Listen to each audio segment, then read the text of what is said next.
اگر آپ دیکھیں کہ بھائی میرے اوپر لوگوں کا حسد زیادہ ہو گیا، فلاں ہو گیا، تو آپ کو اللہ نے قرآن پاک دیا، قرآن پاک کی صورتیں پڑھیے، اللہ آپ کا محافظ بن جائے گا۔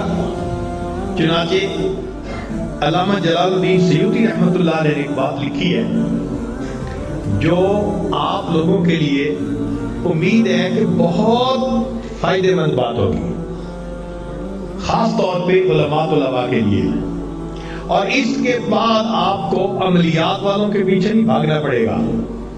ہوتا ہے نا یہ جادو اور ٹونا اور فلاں اور ان کے پیچھے بھاگو، کوئی ضرورت نہیں۔ قرآن آیا ہی اسی لیے ہے کہ ہماری پریشانیوں کو دور کر دیں۔ چنانچہ علامہ جلال الدین سیوطی رحمۃ اللہ فرماتے ہیں الفاتحہ تمنع غضب الرب، کہ سورہ فاتحہ کی جو کثرت سے تلاوت کرتا ہے اللہ کے غصے سے اس کو حفاظت ہو جاتی ہے۔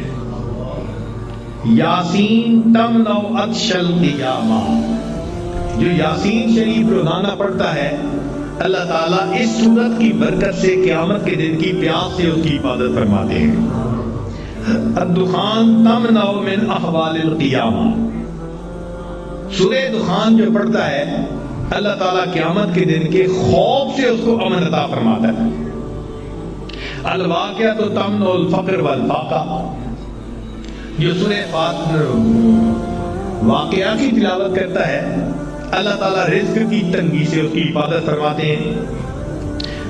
الملک تمنع عذاب القبر، سورۃ الملک تبارک الذی بیدہ الملک، اس کو باقاعدگی کے ساتھ پڑھنا یہ قبر کے عذاب سے انسان کو بچا لیتی ہے۔ الکوثر تمنع خصومۃ الخصما، سورہ کوثر کی جو کثرت کرے تو جو جھگڑا کرنے والے اس کے دشمن ہیں اللہ ان دشمنوں کی دشمنی سے محفوظ فرما لیتے ہیں۔ الکافرون تمنع الکفر عند النداء، جو سورہ کافرون کو پڑھتا ہے کثرت کے ساتھ اللہ تعالیٰ موت کے وقت کافر بننے سے حفاظت فرما دیتے ہیں۔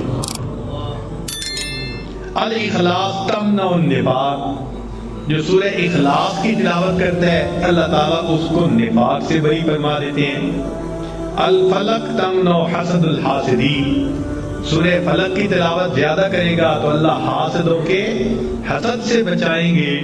والناس تمنع الوساوس، اور جو انسان سورۃ الناس کی کثرت کرتا ہے اللہ شیطان کے وساوس سے اس کی حفاظت فرماتا ہے۔